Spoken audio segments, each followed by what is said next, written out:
ಫಿಲಂಗಳಲ್ಲಿ ಜೈಲಿನಿಂದ ಕೈದಿಗಳು ಎಸ್ಕೇಪ್ ಆಗಿರೋದನ್ನ ನೋಡಿದ್ದೀರಾ? ಅಂತದ್ದೇ ಒಂದು ಘಟನೆ ಕಲಬುರಗಿಯಲ್ಲೂ ಕೂಡ ನಡೆದು ಹೋಗಿದೆ. ಕಲಬುರಗಿಯ ಜೈಲಿನಿಂದ 3 ಕೈದಿಗಳು ಎಸ್ಕೇಪ್ ಆಗಿದ್ದಾರೆ. ಬೇದರ್ನ ಕೊಲೆ ಪ್ರಕರಣದಲ್ಲಿ ಸಜಾ ಕೈದಿಗಳು ಈಗ ಪರಾರಿಯಾಗಿರೋದು. ನಿನ್ನೆ ಮಧ್ಯರಾತ್ರಿ 3 ಗಂಟೆ ಸುಮಾರಿಗೆ ಕೈದಿಗಳು ಎಸ್ಕೇಪ್ ಆಗಿದ್ದಾರೆ. ಕಲಬುರಗಿ ಜೈಲಿನಿಂದ 3 ಕೈದಿಗಳು ಎಸ್ಕೇಪ್. ಬೇದರ್ನ ಕೊಲೆ ಪ್ರಕರಣದಲ್ಲಿ ಸಜಾ ಕೈದಿಗಳು ಪರಾರಿ. ನಿನ್ನೆ ಮಧ್ಯರಾತ್ರಿ 3 ಗಂಟೆ ಸುಮಾರಿಗೆ ಕೈದಿಗಳು ಎಸ್ಕೇಪ್. ಕಲಬುರಗಿ ಸೆಂಟ್ರಲ್ ಜೈಲಿನಿಂದ 3 ಕೈದಿಗಳು ಪರಾರಿಯಾಗಿದ್ದಾರೆ. ಜೈಲಿನ ಕಾಂಪೌಂಡ್ ಹಾರಿ ಎಸ್ಕೇಪ್ ಆದ 3 ಕೈದಿಗಳು ಸಜಾ ಕೈದಿಗಳಾದ ಮಸ್ತಾನ್, ಸಂತೋಷ್ ಮತ್ತು ಸಾಗರ್ ಎಸ್ಕೇಪ್ ಆಗಿದ್ದಾರೆ.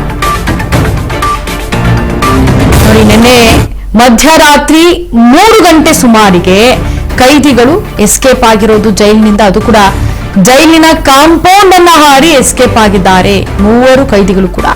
ಸಜಾ ಕೈದಿಗಳಾದಂತಹ ಮಸ್ತಾನ್, ಸಂತೋಷ್ ಮತ್ತೆ ಸಾಗರ್, ಈ 3 ಕೈದಿಗಳು ಎಸ್ಕೇಪ್ ಆಗಿರೋದು. ಫರಹತಾಬಾದ್ ಪೊಲೀಸ್ ಠಾಣಾ ವ್ಯಾಪ್ತಿಯಲ್ಲಿ ನಡೆದಿರುವಂತಹ ಘಟನೆ ಇದು. ಹಾಗಿದ್ರೆ ಎಷ್ಟರ ಮಟ್ಟಿಗೆ ಅಲ್ಲಿ ಸೆಕ್ಯೂರಿಟಿ ಇದೆ ಅನ್ನೋದನ್ನ ಗಮನಿಸಬೇಕಾಗತ್ತೆ. ಕಲಬುರಗಿ ಜೈಲಿನಿಂದ 3 ಕೈದಿಗಳು, ಒಬ್ಬರಲ್ಲ 3 ಕೈದಿಗಳು ಎಸ್ಕೇಪ್ ಆಗಿರೋದು.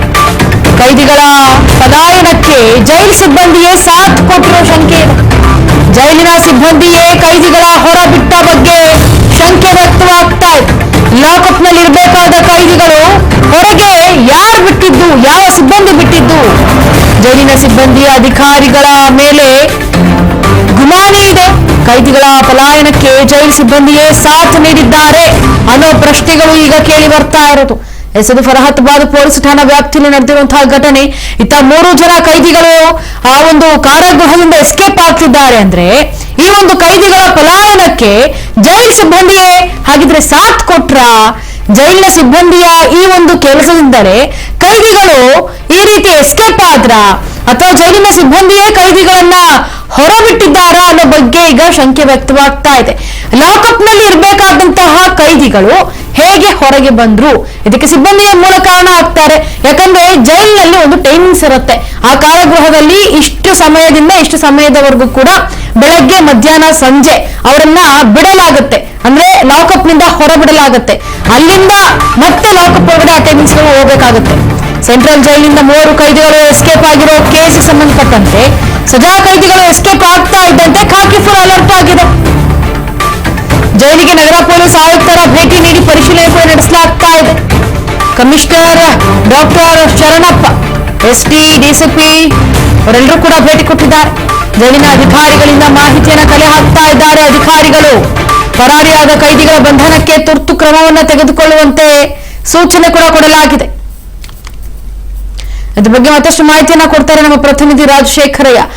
ರಾಜಶೇಖರ್, ಈಗ ಕೈದಿಗಳಿಗೆ ಒಂದು ಟೈಮಿಂಗ್ಸ್ ಇರುತ್ತೆ ಈಚೆ ಬಿಡೋದಕ್ಕೆ ಮತ್ತೆ ಒಳಗಡೆ ಲಾಕಪ್ ಇಂದ ಹೊರಗಡೆ ಹೋಗಿ ಬರೋದಕ್ಕೂ ಕೂಡ.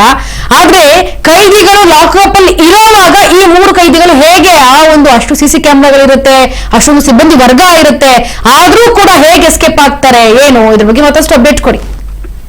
ಹೌದು, ವಿಚಾರ ಏನಂತಂದ್ರೆ ಇಲ್ಲಿ ಲೋಪ ಆಗಿರೋದೇ ಆ ವಿಚಾರಕ್ಕಾಗಿ ಅಂತ ಹೇಳ್ಬೋದು. ಯಾಕಂದ್ರೆ ಮಧ್ಯರಾತ್ರಿ 3 ಗಂಟೆ ಅಷ್ಟೊತ್ತಿಗೆ ಏನು ಲಾಕಪ್ ನಲ್ಲಿ ಇರ್ಬೇಕಾದಂತ ಕೈದಿಗಳು ಹೊರಗಡೆ ಏನ್ ಮಾಡ್ತಾ ಇದ್ರು ಅಂತಕ್ಕಂತ ಪ್ರಶ್ನೆ ಇಲ್ಲಿ ಹುಟ್ಟಿರ್ತಕ್ಕಂಥದ್ದು. ಹೀಗಾಗಿನೇ ಈ ಒಂದು ಕುರಿತಾಗಿನೇ ಇದೀಗ ಪರಿಶೀಲನೆ ಕೂಡ ನಡೀತಾ ಇರತಕ್ಕಂಥದ್ದು. ಮಧ್ಯರಾತ್ರಿ 3 ಗಂಟೆಗೆ ಕಾಂಪೌಂಡ್ ಹಾರಿ ಈ 3 ಏನು ಕೈದಿಗಳಿದ್ದಾರೆ, ಈ ಕೈದಿಗಳು ಅಲ್ಲಿಂದ ಪರಾರಿ ಆಗ್ತಾರೆ. ಅಂದ್ರೆ ಬ್ಯಾರಿಕೇಡ್ ನಲ್ಲಿ ಇರ್ತಕ್ಕಂತ ಒಳಗಡೆ ಲಾಕಪ್ ನಲ್ಲಿ ಇರ್ಬೇಕಾಗಿರ್ತಕ್ಕಂಥ ಕೈದಿಗಳು ಹೊರಗೆ ಇದ್ದಾರೆ ಅಂತಂದ್ರೆ ಜೈಲಿನ ಸಿಬ್ಬಂದಿ ಕೈವಾಡ ಇದರಲ್ಲಿ ಇದೆ ಅಂತಕ್ಕಂತ ಒಂದು ಸ್ಪಷ್ಟ ಚಿತ್ರಣ ಇಲ್ಲಿ ಕಂಡು ಬರ್ತಕ್ಕಂಥದ್ದು. ಯಾಕಂದ್ರೆ ರಾತ್ರಿ ಹೊತ್ತಲ್ಲಿ ಅವ್ರು ಹೊರಗಡೆ ಇರ್ಬೇಕಿತ್ತು, ಹೊರಗಡೆ ಹೇಗ್ ಬಂದ್ರು, ಅವರ ಸಪೋರ್ಟ್ ಇಲ್ದೇನೆ ಹೇಗ್ ಬಂದ್ರು ಅಂತಕ್ಕಂಥ ಪ್ರಶ್ನೆ ಇಲ್ಲಿ ಕಾಡ್ತಾ ಇರ್ತಕ್ಕಂಥದ್ದು. ಇವರು ಬೀದರ್ ಜಿಲ್ಲೆಯ ಒಂದು ಕೊಲೆ ಪ್ರಕರಣದಲ್ಲಿ ಪ್ರಮುಖ ಆರೋಪಿಯಾಗಿದ್ರು, ಸಜಾ ಕೈದಿಗಳು ಕೂಡ ಆಗಿದ್ರು. ಸಜಾ ಆಗಿತ್ತು ಇವರಿಗೆ. ಇವರು ಈ ಬಸವ ಕಲ್ಯಾಣ ಮೂಲದ 3 ಜನರು ಏನಿದ್ದಾರೆ, 3 ಜನ ಕೈದಿಗಳು ಇದೀಗ ಮಧ್ಯರಾತ್ರಿ 3 ಗಂಟೆಗೆ ಪರಾರಿಯಾಗಿತ್ತು. ಈ ನೆಲೆಯಲ್ಲಿ ಈ ಒಂದು ಕಲಬುರಗಿ ಪೊಲೀಸ್ ಕಮಿಷನರ್ ಅಂತ ಶರಣಪ್ಪ ಅವರು ಕೂಡ ಅಲ್ಲದೆ ಡಿಸಿಪಿ ಅವರು ಕೂಡ ಜೈಲಿಗೆ ಭೇಟಿ ನೀಡಿ ಆ ಪರಾರಿಯಾದಂತಹ ಸ್ಥಳ ಪರಿಶೀಲನೆ ನಡೆಸಿದ್ದಾರೆ. ಅಲ್ಲದೆ ಒಂದು ಸಿಸಿ ಕ್ಯಾಮೆರಾಗಳನ್ನ ಪರಿಶೀಲನೆ ಕೂಡ ನಡೆಸಿದ್ದಾರೆ.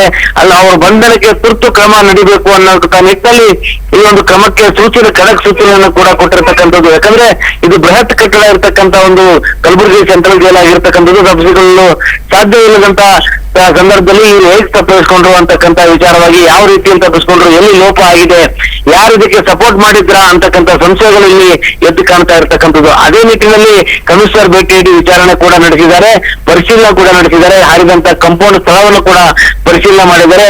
ನಂತರದಲ್ಲಿ ಸಿಸಿಟಿವಿ ಏನು ಫುಟೇಜ್ಗಳಿರ್ತವೆ ಅವೆಲ್ಲವನ್ನು ಕೂಡ ಪರಿಶೀಲನೆ ನಡೆಸಿರ್ತಕ್ಕಂಥದ್ದು. ಅದಾದ ಬಳಿಕ ಜೈಲು ಸಿಬ್ಬಂದಿಯೊಂದಿಗೆ ಸಮಾಲೋಚನೆ ನಡೆಸಿ ಈ ಒಂದು ಕೈದಿಗಳ ಬಂಧನಕ್ಕೆ ತುರ್ತು ಕ್ರಮ ಕೈಗೊಳ್ಳಬೇಕು ಅನ್ನುವಂತ ನಿಟ್ಟಿನಲ್ಲಿ ಏನು ಖಡಕ್ ಸೂಚನೆಯನ್ನು ಕೂಡ ನೀಡಿದ್ದಾರೆ.